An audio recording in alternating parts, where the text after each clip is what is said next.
अभी अपने पिछले जो वीडियोस देखे थे उसमें जो एप्लीकेशंस ऑफ डायमेंशंस फार्मूला यानी विमाओं के अनुप्रयोग, ऐसे अपन ने तीनों अनुप्रयोग पढ़े थे। पहला अनुप्रयोग था एक पद्धति के मात्रक से दूसरी पद्धति के मात्रक में बदलना, to change the quantities from one unit system to another unit system. दूसरा था किसी भी समीकरण की सत्यता की जाँच करना, तो to verify equation dimensionally correct और इनकरेक्ट। और तीसरा और फाइनल अपन ने पढ़ा था विभिन्न भौतिक राशियों के मध्य संबंध स्थापित करना, तो to establish formula between different physical quantities. अब उसके अपने एग्जाम्पल्स भी देखे थे क्या करते हैं। अभी कुछ डिफरेंट टाइप के न्यूमेरिकल्स एग्जाम्पल्स और हैं, उसको अपन और आज और करने वाले हैं। तो फॉर एग्जाम्पल कुछ अच्छे न्यूमेरिकल्स हैं, अपन उनको देखते हैं। तो जैसे एक इक्वेशन आपको दिया है, सपोज ले लिया अपन ने s equal to a x plus B X square plus c upon X cube. ये कोई इक्वेशन है, s is equal to A X plus B X square plus c upon X cube. s की जगह अपन इसको कोई दूसरा function ले लेते हैं, अपन ने कुछ और मान लिया, फॉर एग्जाम्पल f मान लिया, where F equal to force. जो F है वो फोर्स यानी बल है, और X इक्वल टू डिस्प्लेसमेंट मतलब विस्थापन है। जो इक्वेशन है F बराबर A X plus B X square plus C upon X cube, उसमें F तो दिया है आपको फोर्स यानी बल, X दिया है डिस्प्लेसमेंट यानी विस्थापन। अब अननोन क्या हो गए, A B एंड C। अज्ञात राशियाँ क्या है, A B और C, इनकी डायमेंशंस आपको फाइंड करनी है। इनकी विमाएँ क्या होंगी, उन विमाओं की हमको गणना करनी है। ऐसा कोई समीकरण दिया हुआ है, तो इस प्रकार के समीकरण को कैसे हल करते हैं।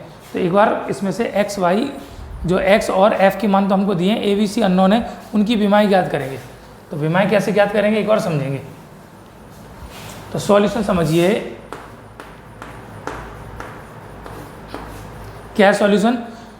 तो हम जानते हैं कि दो या दो से अधिक राशियों को आपस में जोड़ सकते हैं या घटा सकते हैं, कब, जब उनकी डायमेंशंस इक्वल हो यानी विमाएँ एक समान हो। तो ए एक्स के साथ बी एक्स स्क्वायर जुड़ा है और इसके साथ सी अपॉन एक्स क्यूब जुड़ा है। इसका मतलब क्या होगा, ए की विमा किसके, सॉरी ए एक्स पूरा फंक्शन है, ए एक्स की विमा किसके बराबर होगी, बी एक्स स्क्वायर की विमा। ये विमा किसके बराबर होगी, c अपॉन एक्स क्यूब की विमा। और ये तीनों के तीनों किसके बराबर हैं, तो f की विमा। ये किसके बराबर होगी, f की विमा। मतलब डायमेंशन ऑफ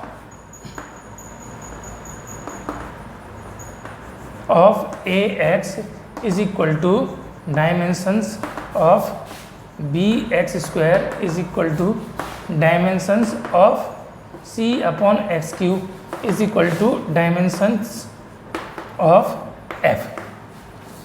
तो ए एक्स की जो डायमेंशन है वो वी एक्स स्क्वायर के बराबर होगी और उसकी dimension c upon X cube के बराबर होगी, और तीनों की तीनों किसके बराबर होगी, इक्वल टू f। अब इसमें हम सॉल्व करेंगे, तो देन पहला फंक्शन ले लिया हमने, ए एक्स की विमा यानी डायमेंशन ऑफ ए एक्स किसके बराबर होगी, f की विमा। ठीक, तो इसका मतलब a अपने को कैलकुलेट करना है, तो a की डायमेंशन किसके बराबर हो जाएगी, f अपॉन एक्स। f क्या चीज़ है, फोर्स, तो फोर्स की विमा m1 L1 T minus 2 upon में x क्या दिया, डिस्प्लेसमेंट, तो डिस्प्लेसमेंट की L1 से L1 cancel out, dimension of a equal to कितनी हो जाएगी, m1 T माइनस 2। ठीक, दूसरा केस देखते हैं हम। दूसरा क्या है, B X square is equal to F. तो बी एक्स स्क्वायर की विमा एफ के बराबर, तो dimension of B X square equal to dimension of X, then B is equal to कितना हो गया, F upon X square. F की डायमेंशन लगाओ, तो m1 L1 T माइनस 2 ये बल की विमा है, अपॉन में एक्स यानी विस्थापन, विस्थापन यानी लंबाई, L1 इसका स्क्वायर है, तो कितना हो जाएगा m1 L1 T माइनस 2 और ये जाएगा एल स्क्वायर, तो एल की पावर -2, ये ऊपर पहुंच गया। मल्टीप्लाई करेंगे तो m1 l -1 और t -2, l प्लस का 1 और l माइनस का 2, सॉल्व करेंगे तो कितना हो जाएगा, l माइनस का 1 हो जाएगा। तो ये हमारे पास किसकी विमा आ गई, b की। अब तीसरा निकालना है हमको, तो c/x³ = f, तो c इक्वल टू कितना हो जाएगा, f(x³).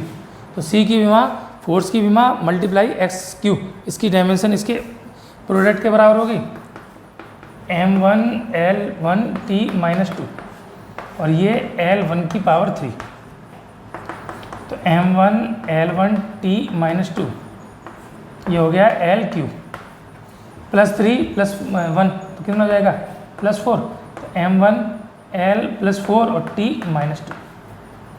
तो इस तरीके से हम अज्ञात राशियां जो हैं a b c, जो नन क्वांटिटीज़ हैं a b एंड c, उनकी डायमेंशंस अपन कैलकुलेट कर सकते हैं। बात समझ में आ गई। तो इस तरीके से इस सवाल को अपन सॉल्व करने वाले हैं। एक और सवाल देखते हैं, अच्छा सवाल है, क्वेश्चन शीट में शायद आपको भेजा गया था, नहीं तो कई बच्चों ने वो प्रॉब्लम के फॉर्म में हमको भेजा है। एक बार देखते हैं।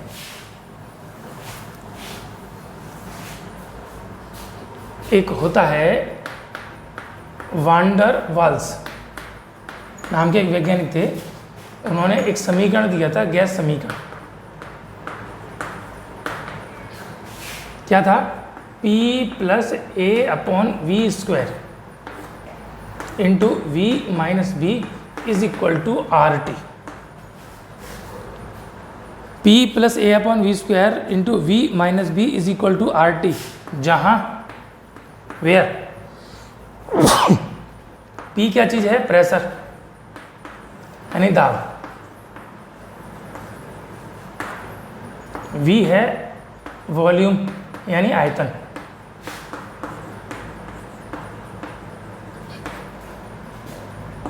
T है टेम्परेचर यानी ताप,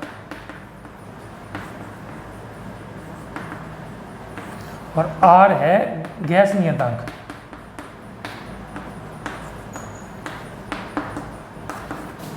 यानी गैस कांस्टेंट।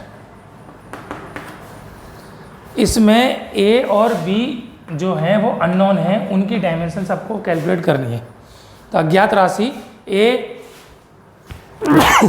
और B, इनकी हमको गणना करनी है। P pressure, V volume, R gas constant और T टेम्परेचर। अब है क्या, गैस समीकरण आपने नहीं पढ़ा, आपके लिए बिल्कुल अननोन है, लेकिन थोड़ा बहुत शायद आपने केमिस्ट्री में पढ़ा हो, तो PV = RT होता है। ये आइडियल गैस इक्वेशन होता है, आदर्श गैस समीकरण। लेकिन कोई भी गैस परफेक्ट नहीं होती, आइडियल नहीं होती, इसलिए P की जगह उसने करेक्शन किया था, a/v² ऐड किया था, तो P + a/v², और वॉल्यूम की जगह लाया था v - v। तो करेक्टेड इक्वेशन है ये। आप जब kinetic theory of gases KTG यानी गैसों का अणुगति सिद्धांत, ऐसा एक चैप्टर आप फिजिक्स में पढ़ोगे, तब आप डिटेल में पढ़ोगे, और केमिस्ट्री में भी इसको पढ़ोगे। अभी अपने को यहाँ पर जो बात करनी है वो ये बात करनी है कि अननोन जो क्वांटिटी हैं A और B अज्ञात राशियाँ, इनकी विमाएँ क्या होंगी। तो इस पूरे समीकरण से देखने में तो अपने को ये समीकरण डरावना लगता है कि इसकी डायमेंशंस अपन कैसे निकालेंगे, लेकिन हम थोड़ा सा इसको गहराई से देखें, दिमाग लगा करते हुए इसके ऊपर विचार करें, तो हम देखते हैं, तो क्या चीज़ देखते हैं कि पहला जो ब्रैकेट है, पहले ब्रैकेट में लिखा है P + a/v², यानी P के साथ हमने किसको जोड़ा है, a/v² को। तो इन दोनों को आपस में हम कब जोड़ सकते हैं, जब a/v² की विमा किसके बराबर होगी, P के बराबर। तो सॉल्यूशन देखेंगे, इसी कंसेप्ट का यूज करना है। तो डायमेंशन ऑफ a/v² यानी a/v² की विमा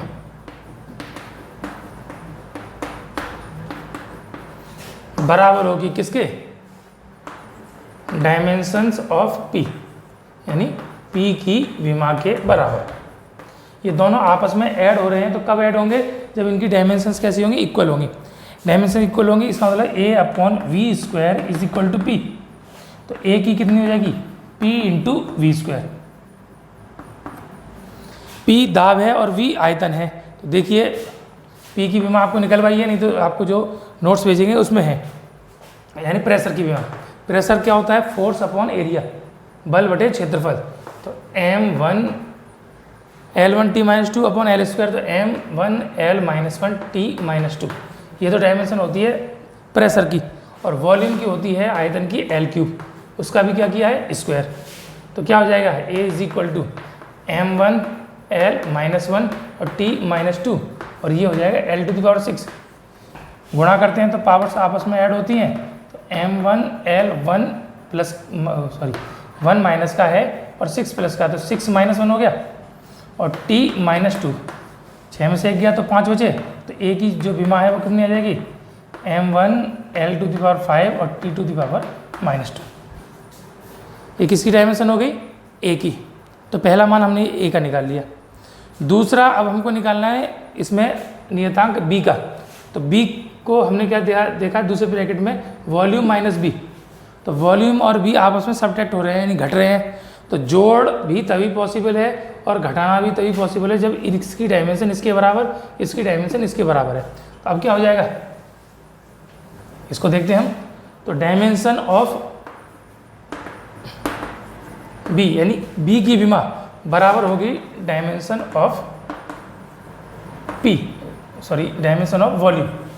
तो B की जो विमा है V यानी वॉल्यूम की विमा के बराबर होगी। वैल्यू पुट करनी है तो B की विमा कितनी हो जाएगी, वॉल्यूम की होती है L3। तो ये आपका ये रिजल्ट होगा। तो A अननोन उसकी डायमेंशन निकाल ली और V अननोन है उसकी डायमेंशन निकाल ली। Is that clear? चलिए अब एक एग्जाम्पल अपन और देखते हैं, समझिए थोड़ा सा करने के लिए आपका। तो क्वेश्चन क्या है, देखिए जैसा अपन ने ले लिया कुछ S is equal to AT plus BT² plus C/D+T, एक इक्वेशन ले लिया वेयर S क्या है डिस्प्लेसमेंट यानी विस्थापन,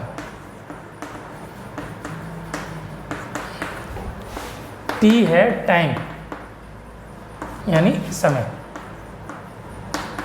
और के लिए S डिस्प्लेसमेंट है और T टाइम है। अननोन क्या है, कांस्टेंट A है, B है, C है और D है, ये अननोन है, इसकी डायमेंशन अपने को कैलकुलेट करनी है।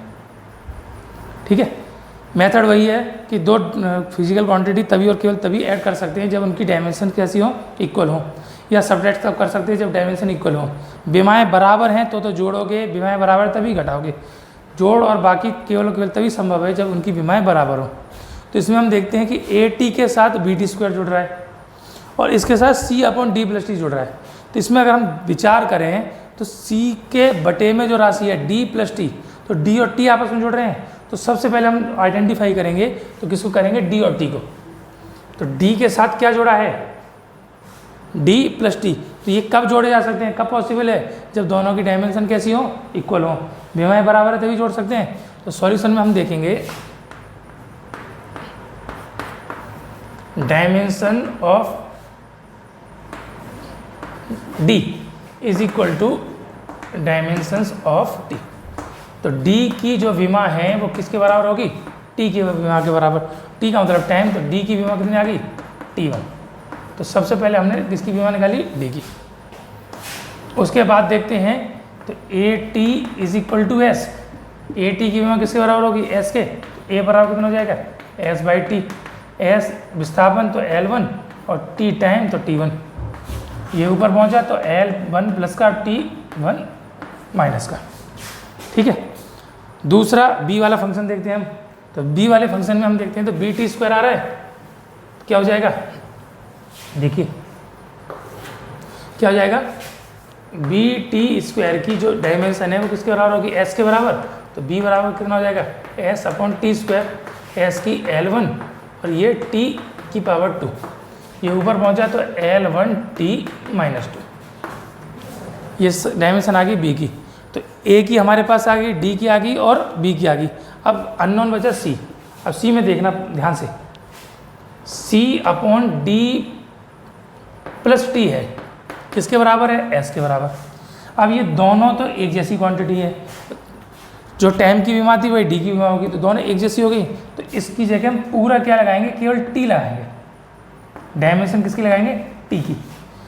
T1 प्लस T1 जोड़ेंगे भी तो कितना हो जाएगा, टी की पावर 1 प्लस टी की पावर 1, तो 2 की पावर 1। और नंबर्स का कोई खेल यहाँ पर नहीं होता संख्याओं का, तो इसलिए 2 लिखो चाहे 1 लिखो, बात एक ही है, केवल अपने को विमा लेनी है, डायमेंशन लेनी है। तो T और S की कितनी हो गई, ये L1, तो ये T इसके साथ क्रॉस मल्टीप्लाई होगी, तो C की विमा कितनी हो जाएगी, L1 T1। तो इस तरीके से हमने डी की विमा, ए की विमा, बी की विमा और सी की विमा। तो डायमेंशन ऑफ ए आ गया S/T मतलब L1 T-1, बी आ गया S/T स्क्वायर तो L1 T-2, सी आ गया C/T इक्वल टू L तो C equal to L1 T1, और डी इसके साथ ऐड हो रहा है, तो dimension of D is equal to dimension of T. ठीक है, तो ये कुछ सवाल थे जो आपने फॉर्मूले पढ़े हैं उनसे अलावा के थे, तो ये मैंने आपको बताए हैं। बुक्स में आपको कुछ प्रैक्टिस के लिए और भेज जाएंगे, उनको आपको करना है, इसको करेंगे। Thank you.